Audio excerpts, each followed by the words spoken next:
15 વર્ષથી પાલેજમાં જૂના અને જાણીતા computer, laptop, CCTV camera service, printer repairing તેમજ નવા અને જૂના કોમ્પ્યુટર લે-વેચ કરનાર. એડમિશન ફોર્મ તેમજ તમામ સરકારી ફોર્મ ઓનલાઈન ભરી આપવામાં આવશે. પાલેજ પોલીસ મથકમાં ભરૂચ જિલ્લા પોલીસ અધિક્ષક દ્વારા ઇન્સ્પેક્શન યોજાયું. પોલીસ મથકની વિવિધ કામગીરીઓનું નિરીક્ષણ તેમજ સમીક્ષા કરી. ભરૂચ જિલ્લા પોલીસ અધિક્ષક અક્ષયરાજ મકવાણા આજરોજ પાલેજ પોલીસ મથકના ઇન્સ્પેક્શન માટે આવી પહોંચ્યા હતા. તેઓ પાલેજ ખાતે આવી પહોંચતા પાલેજ પોલીસ મથકના પોલીસ ઇન્સ્પેક્ટર એન.કે. ડાભીએ તેઓનું સ્વાગત કર્યું હતું. ત્યારબાદ પાલેજ પોલીસ મથકના પોલીસ કર્મીઓની પરેડ નિહાળી તેઓની સલામી ઝીલી હતી. ત્યારબાદ તેઓએ પાલેજ પોલીસ મથકની વિવિધ કામગીરી બાબતે સમીક્ષા કરી હતી.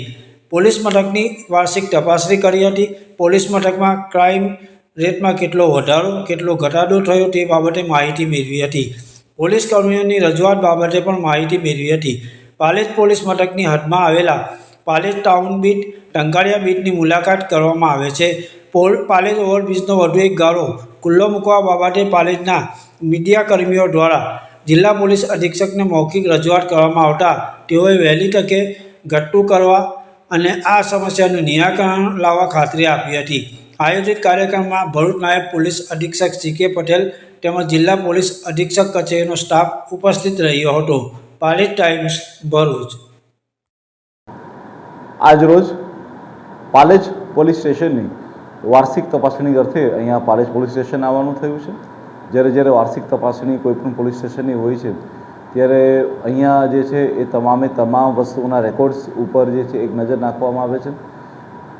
હાલમાં પાલેજ પોલીસ સ્ટેશનની અંદર ક્રાઇમ રેટમાં કેટલો વધારો કે ઘટાડો થયો છે તેની પર નજર નાખવામાં આવે છે. એ સિવાય પોલીસ સ્ટેશનના તમામ કર્મચારીઓને રૂબરૂ મળી અને એ લોકોને કોઈ પણ વેલફેર માટેનું કે એમની કોઈ પણ રજૂઆત હોય તો તે પણ જાણવામાં આવે છે. આ સિવાય પાલેજ પોલીસ સ્ટેશનમાં આવેલી બંને બીટો એટલે કે થાણા બીટ અને ટંકારિયા બીટની પણ અલગથી મુલાકાત કરવામાં આવે છે. લોકોને મળવામાં આવે છે અને સુનિશ્ચિત કરવામાં આવે છે કે પાલેજ પોલીસ સ્ટેશનના વિસ્તારમાં કાયદો અને પરિસ્થિતિ હંમેશા સારામાં સારી જળવાઈ રહે. લોકોની કોઈ પણ અરજીઓ હોય તેનો સત્વરે નિકાલ થાય. જેટલા પણ બીજા પોલીસના કોઈ પણ મુદ્દામાલ હોય એ લોકોને ઝડપથી વાપસ મળી જાય અને ઓછામાં ઓછા સમયમાં લોકોને ન્યાય મળે એ પ્રકારનો આ વાર્ષિક તપાસણીના કાર્યક્રમ હોય છે. Thank you.